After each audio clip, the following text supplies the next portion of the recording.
En el nombre del Padre, del Hijo, del Espíritu Santo. Amén. Ven Espíritu Santo, y llena los corazones, y enciende en ellos el fuego de tu amor. Envía tu Espíritu Creador, y se renovará la faz de la tierra. Estamos estudiando el Catecismo de la Iglesia Católica, su primera parte, la profesión de la fe, segunda sesión, la profesión de la fe cristiana, capítulo 3, creo en el Espíritu Santo, artículo 9, creo en la Santa Iglesia Católica. Párrafo 1, la Iglesia en el designio de Dios. Empezamos nuestro segundo apartado de este párrafo, donde el Catecismo va a dedicar 12 números, del número 758 al 769, con el tema que tiene como título Origen, Fundación y Misión de la Iglesia. El día de hoy vamos a profundizar en el número 758 al 762 con el tema Un designio nacido en el corazón del Padre. Número 758 del Catecismo de la Iglesia Católica dice: para penetrar en el misterio de la Iglesia, conviene primeramente contemplar su origen dentro del designio de la Santísima Trinidad y su realización progresiva en la historia. Número muy pequeño, pero muy profundo. Puede que llame la atención lo lejos que nos remontamos para hablar de la Iglesia. Fíjate cómo este número nos lleva, ¿no? Alguno podría pensar que esta es una imagen tan mística que nos desencarna de la realidad nuestra concreta. Con esta mentalidad que tenemos hoy día tan poco contemplativa, tan practicista, donde las cosas valen en la medida que nos sirven para algo, que nos son útiles, y si no, ya no valen. Hablar del designio de la Santísima Trinidad con respecto a la Iglesia podría parecer algo demasiado rollo, ¿no? Todo en este mundo es un reflejo de lo que es Dios. Por tanto, hablar del origen de la Iglesia desde la Trinidad misma es factible. Si todo ha sido creado por Dios, todo forma parte de un plan de Dios. Aquí nada es casual. Todo tiene las huellas de Dios.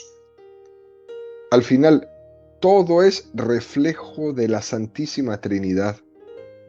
En todo podemos ver las huellas dactilares, porque forman parte de ese plan de amor de Dios. Por ejemplo, imaginémonos que tocan la puerta, ¿no?, y nos traen un gran ramo de flores. La dueña de la casa va a tomar las flores y va a colocar el ramo en el centro de la mesa. Pero esas flores vienen acompañadas de una tarjeta. Supongamos que solo tomó las flores y la tarjeta la rompió y la tiró. Lo más importante de ese regalo realmente no eran las flores, era la tarjeta. Lo más importante no es lo que me dieron, sino quién me las dio. ¿Quién me envió esas flores? ¿Cuál era el mensaje que venía escrito en esa tarjeta? Y la persona la botó porque solo le llamó la atención quizás el color o la belleza de las flores. Así es el mundo. Y las cosas son así. Lo importante no es el qué de las cosas, sino la intención con que Dios las ha dado. Por eso no se podía tirar esa tarjeta. La Iglesia está convocada por un designio de la Santísima Trinidad. Y como nos van a ir explicando los siguientes números de esta catequesis, con una intencionalidad muy concreta que es un designio de amor y de comunión con Dios. Número 759 del Catecismo dice: un designio nacido en el corazón del Padre. El Padre Eterno creó el mundo por una decisión totalmente libre y misteriosa de su sabiduría y bondad. Decidió elevar a los hombres a la participación de la vida divina, a la cual llama a todos los hombres en su Hijo. Dispuso convocar a los creyentes en Cristo en la Santa Iglesia. Esta familia de Dios se constituye y se realiza gradualmente a lo largo de las etapas de la historia humana según las disposiciones del Padre. En efecto, la Iglesia ha sido prefigurada ya desde el origen del mundo y preparada maravillosamente en la historia del pueblo de Israel y en la antigua alianza. Se constituyó en los últimos tiempos, se manifestó por la efusión del Espíritu y llegará gloriosamente a su plenitud al final de los siglos. Número bellísimo, que nos presenta esta mañana el Catecismo. Fijémonos cuando este número dice: el Padre Eterno decidió elevar a todos los hombres a la participación de la vida divina. Hay un designio de que seamos convocados en la comunión con Dios. Dios es comunión. La esencia más íntima de Dios es no en vivir en una manera solitaria, no en una especie de felicidad autocontemplativa. No es la felicidad de quien se mira a sí mismo, de quien se mira a su propio ombligo. ¿No? Esa es una falsa felicidad que a veces buscamos nosotros, pero es falsa. El ser de Dios es la comunión en el amor.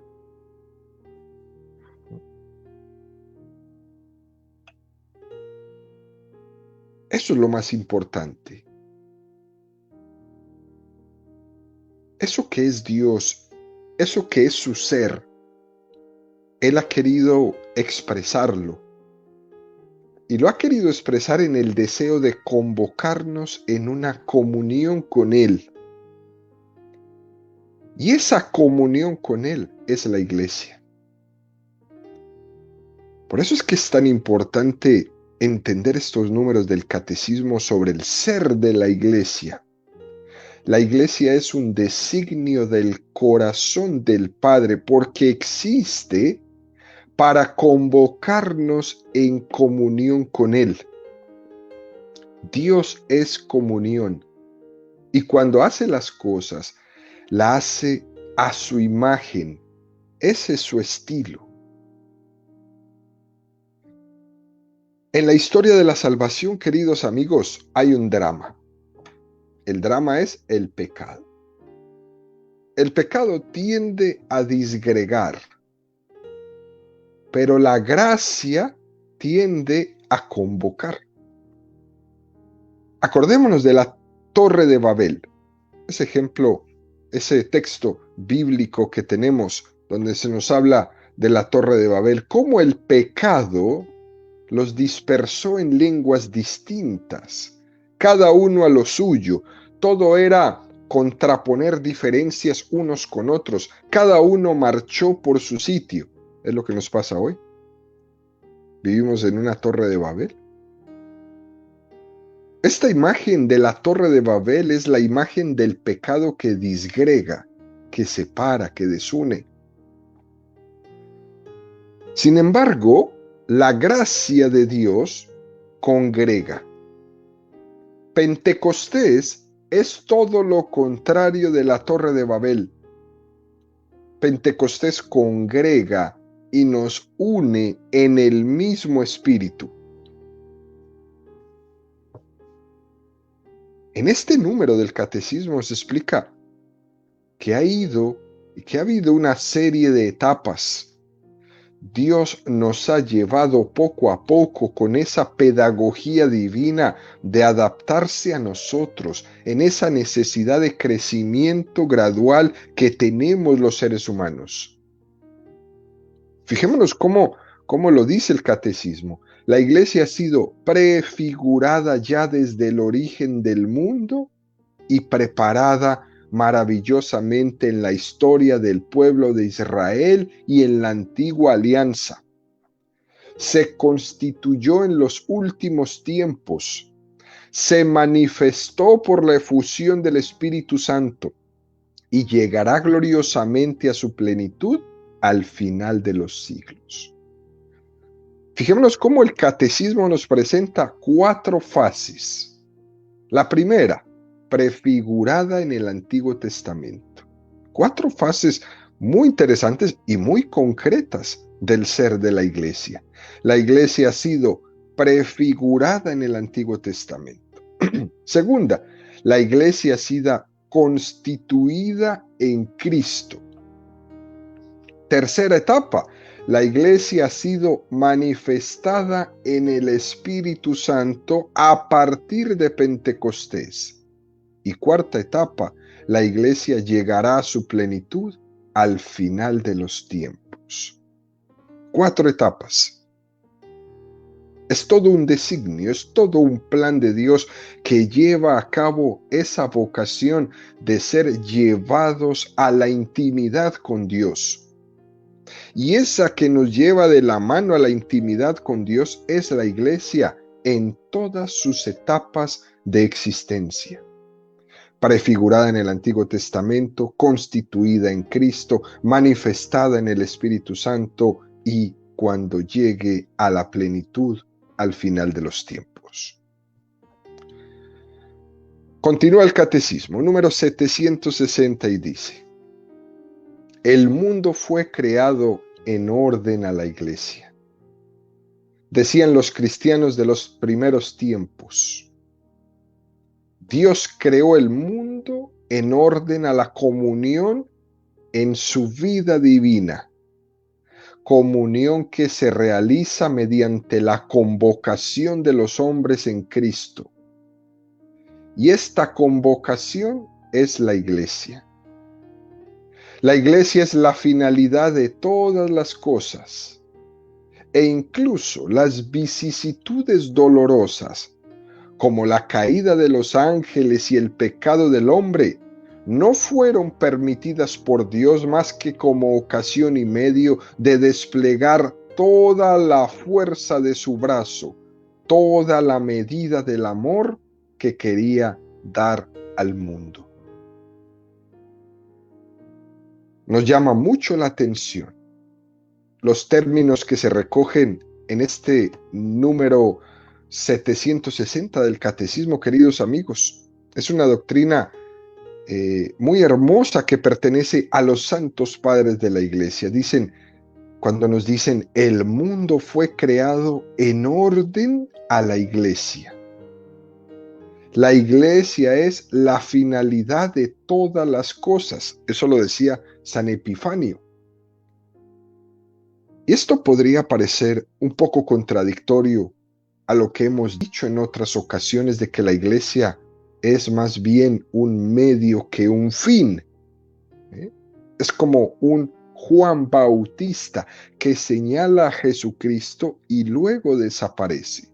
Decíamos que la iglesia tiene algo de Juan el Bautista. Decíamos que la iglesia era la voz que se presta a la palabra que es Cristo. Que por tanto la iglesia es un medio y el fin es Jesucristo. La iglesia es un medio que por otra parte está constituida por personas pecadoras. Pero lo importante no es el medio, lo importante es al fin al que nos conduce, Jesucristo. Pero también hay otro sentido que se puede decir de la iglesia como un fin. El mundo fue creado en orden a la iglesia. Esto que dicen los santos padres y que nos cita el catecismo en este número, habla de la iglesia en términos de la vocación a la comunión con Dios. Por lo tanto, cuando nos dice que todo el mundo ha sido creado en orden a la iglesia, o lo que es lo mismo, a la vocación, a la unión con Dios, lo que nos está diciendo es que hemos sido creados para que cada uno, para que no hemos sido creados para que cada uno viva por su cuenta. Lo que nos está diciendo es que todos hemos sido creados para vivir nuestra vocación a la unión con Dios en comunión. En comunión.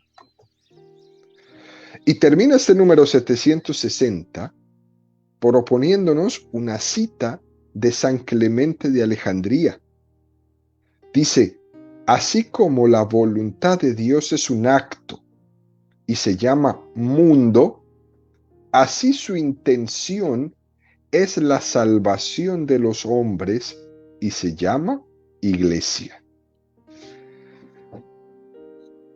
Esto es algo que esta frase el protestantismo nunca la leería. Jamás de los jamases. Esto que dice San Clemente de Alejandría.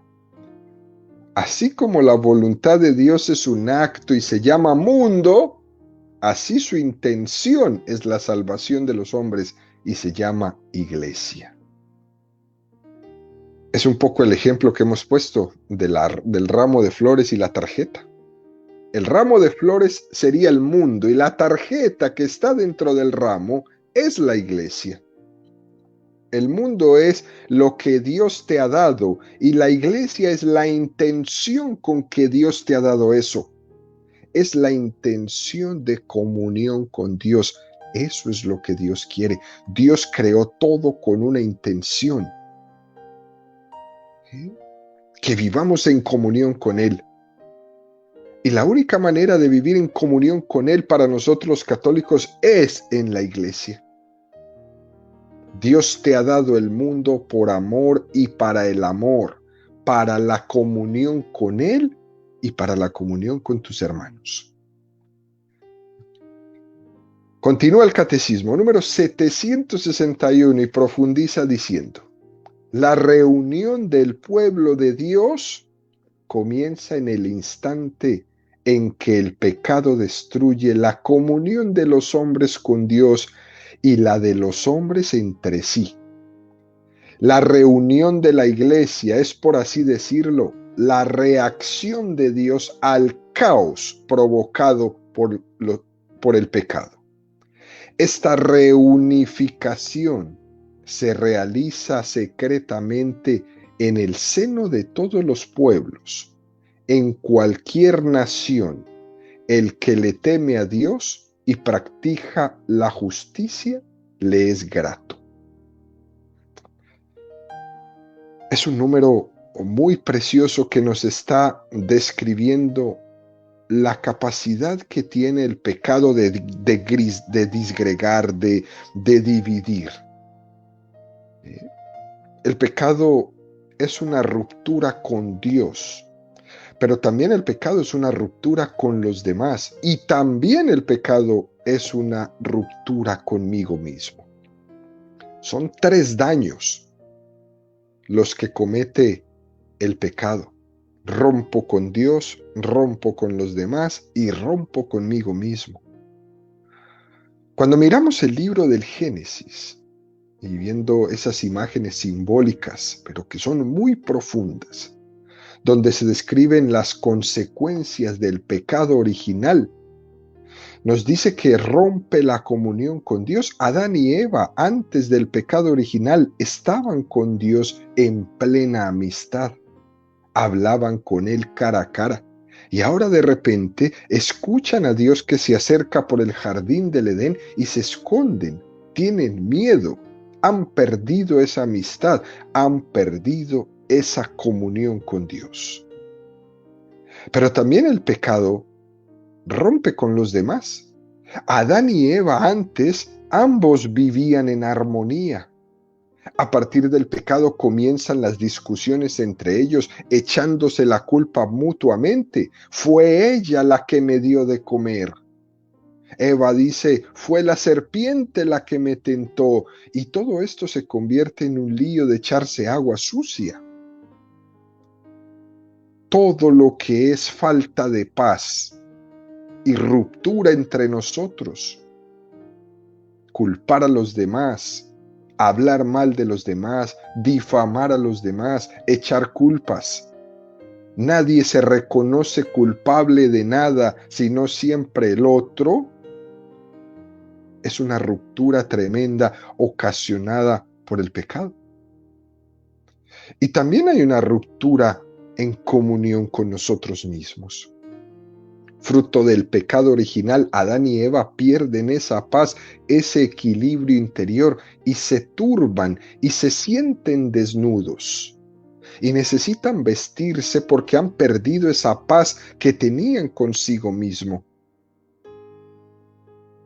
Dice este número del catecismo, la reunión en la iglesia es la reacción a este caos provocado por el pecado. Porque es que es un caos tremendo.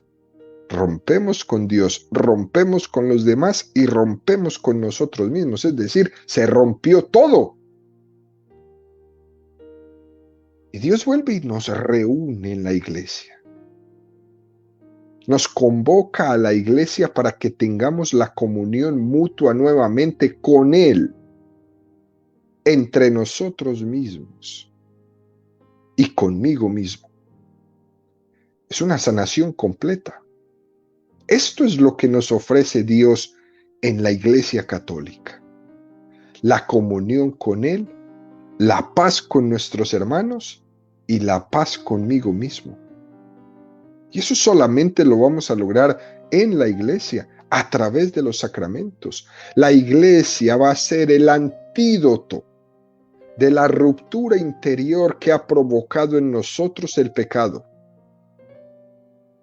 Es la inyección, ahora que estamos hablando de inyecciones en los últimos tiempos. La iglesia es la inyección, es el antídoto a lo que el pecado ocasionó. Nos va a poner nuevamente en comunión con Dios, en paz con nuestros hermanos y en paz conmigo mismo. Y al final este número 761 nos va a decir que esta reunificación se realiza secretamente en el seno de todos los pueblos. En cualquier nación, el que le teme a Dios y practica la justicia, le es grato. Qué cosa más hermosa. Está manifestando que si por una parte todos estamos llamados a formar parte de la iglesia, también se está afirmando que existe en el seno de todos los pueblos una oportunidad, aunque sea secretamente. Al Espíritu Santo no podemos meterle en una jaula y decirle dónde tiene que actuar y de qué manera tiene que actuar. El Espíritu Santo actúa en plenitud en el seno de la iglesia, sí, eso es verdad. Pero el Espíritu Santo está también actuando en todos los pueblos, en todas las culturas, incluso en aquellas que no son cristianas. Ahí el Espíritu Santo actúa secretamente, inspirándoles a la reunificación de todos los pueblos. Todas las iniciativas que hay en los hombres de buena voluntad, tendentes a la unificación, tendentes a sanar las heridas en las comunidades rurales, en las comunidades urbanas, en el mundo del trabajo, en la política internacional, en la política interna, todo aquello que tiende a unir es signo de esa acción del Espíritu Santo que está convocando secretamente a todos los pueblos a la comunión última con Dios, aunque ellos no crean o no conozcan a Jesucristo. todo lo que hay en la humanidad, que hay mucho sin duda, deseos de reconciliar rupturas, de tender a la unidad, de no dar rienda suelta a la tendencia a la disgregación que el demonio quiere crear entre los seres humanos. Todo eso que sume a la comunión con Dios es acción del Espíritu Santo secretamente en el corazón de los pueblos. Esa tendencia que a veces tenemos de ver lo negativo en vez de lo positivo, a ver las dificultades en vez de encender una luz. Todo eso es signo, es fruto de que el Espíritu Santo está secretamente en el seno de todos los pueblos haciendo una tarea de reunificación en medio de esa tendencia a ver solo lo negativo, a ver solo lo malo, a ver solo las dificultades. En definitiva, queridos amigos, aunque sea secretamente, el Espíritu Santo está sembrando la semilla de la iglesia ahí entre esas personas. Se está llamando a la humanidad a unificarnos en la comunión con Dios. Sin duda alguna, los católicos estamos un paso más adelante. Tenemos la seguridad del camino hacia la comunión con Dios y vivimos en esa comunión con Dios ya en este momento. Los otros pueblos estarán más lentos, llegarán más tarde. El Espíritu Santo también está actuando ahí, pero nosotros tenemos la garantía de que lo estamos viviendo ya. Y por último, el Catecismo en el número 762 nos dice: la preparación lejana de la reunión del pueblo de Dios comienza con la vocación de Abraham, a quien Dios promete que llegará a ser padre de un gran pueblo. Génesis 12, 2, 3. De ti haré una nación grande y te bendeciré. Engrandeceré tu nombre y será una bendición.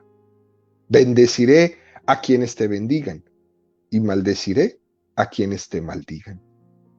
Por ti se bendecirán todos los linajes de la tierra. Génesis 15, 5, 6. Y sacándole afuera le dijo: mira al cielo y cuenta las estrellas si puedes contarlas. Y le dijo: así será tu descendencia. Y creyó él en Yahvé, el cual se lo reputó por justicia. Hay una preparación lejana en ese mira al cielo y cuenta las estrellas. Es una promesa. Abraham estaba rodeado de pueblos hostiles, de pueblos duros. Y él mismo no era gran cosa en su tiempo.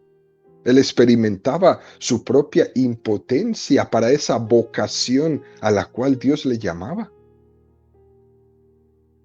La preparación inmediata comienza con la elección de Israel como pueblo de Dios.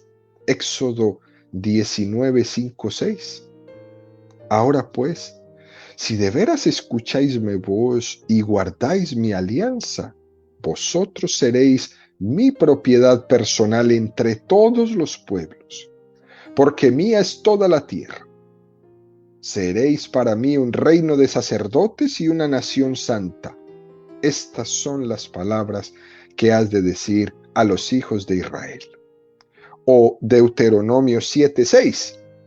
Porque tú eres un pueblo consagrado a Yahvé tu Dios.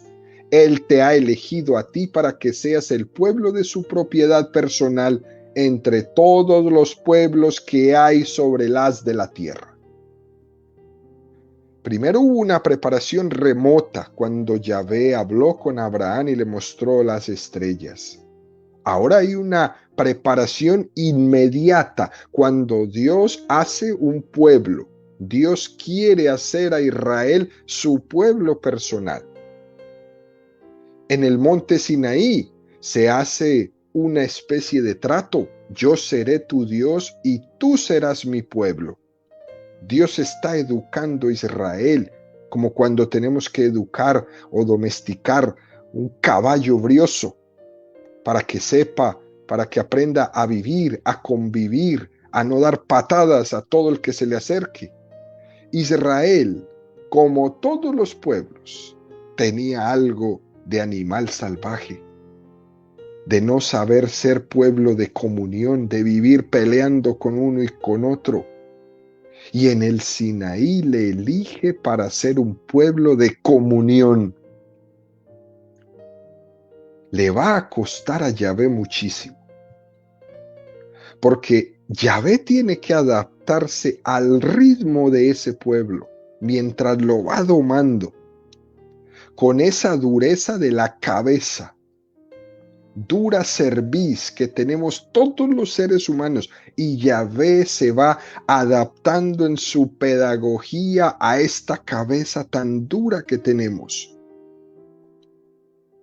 Por su elección, Israel debe ser el signo de la reunión futura de todas las naciones. Y esto no se trata de un privilegio para Israel, sino que se trata de una vocación, ser un signo de la reunión futura de todas las naciones. Eso lo dejó claro Yahvé desde el principio, que no se trataba de privilegios de raza ni de estilo, sino un designio para ser un signo ante todas las naciones. Isaías 2:5. Sucederá en días futuros que en el monte de la casa de Yahvé será sentado en la cima de los montes y se alzará por encima de las colinas. Confluirán a él todas las naciones y acudirán todos los pueblos numerosos. Dirán: venid, subamos al monte de Yahvé, a la casa del Dios de Jacob, para que él nos enseñe sus caminos y nosotros sigamos sus senderos. Pues de Sión saldrá la ley, y de Jerusalén la palabra de Yahvé. Juzgará entre las gentes, será árbitro de pueblos numerosos. Forjarán de sus espadas asadones, y de sus lanzas podaderas. No levantará espada nación contra nación, ni se ejercitarán más en la guerra. Casa de Jacob, andando y vayamos, caminemos a la luz de Yahvé. En el plan de Dios era que Israel fuera un signo para arbitrar, será árbitro de pueblos numerosos. Miqueas 4:1-4. Sucederá en días futuros que en el monte de la casa de Yahvé será asentado en la cima de los montes y se alzará por encima de las colinas.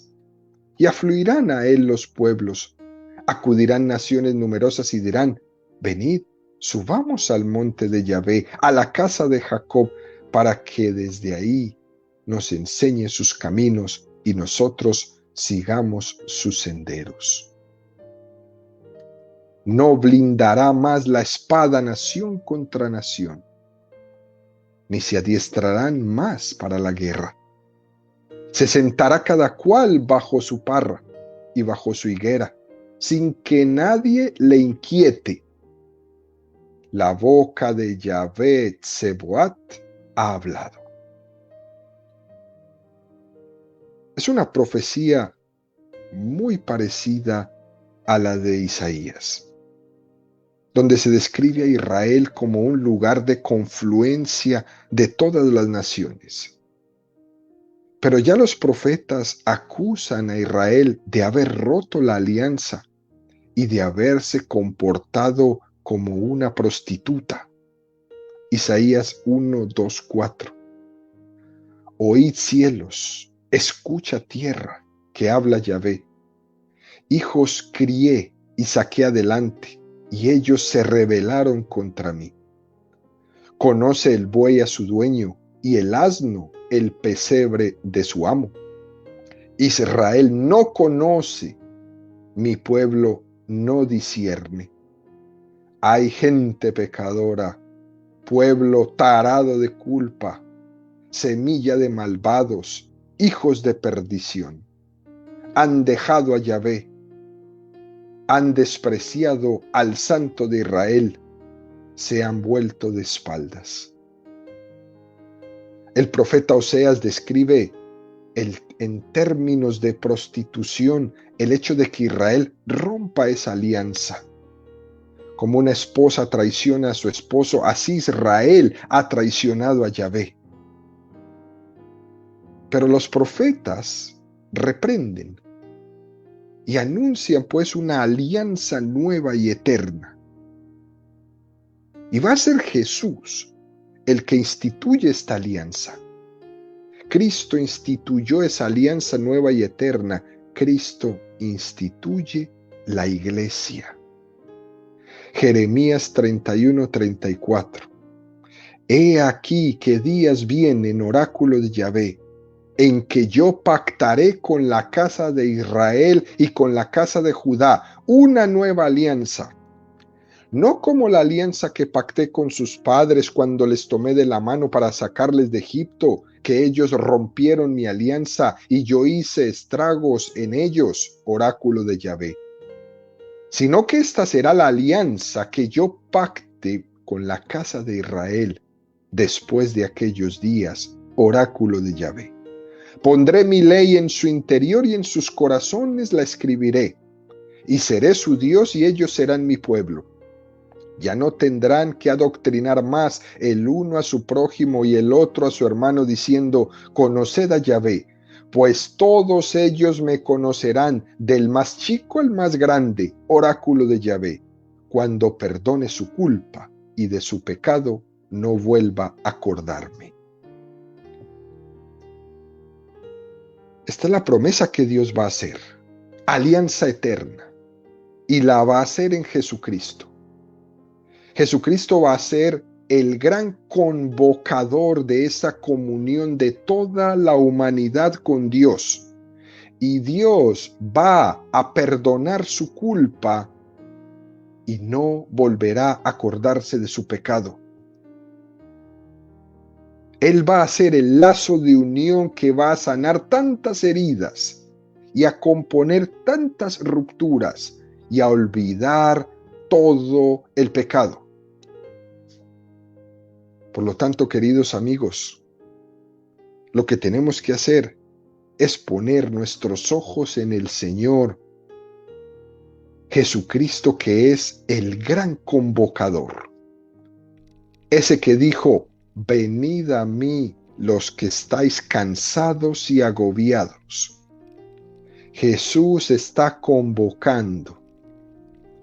Al sanar nos une, nos unifica, nos convoca, nos llama a la comunión, a esa institución de la alianza, de la unión de toda la humanidad con Dios, que es la iglesia.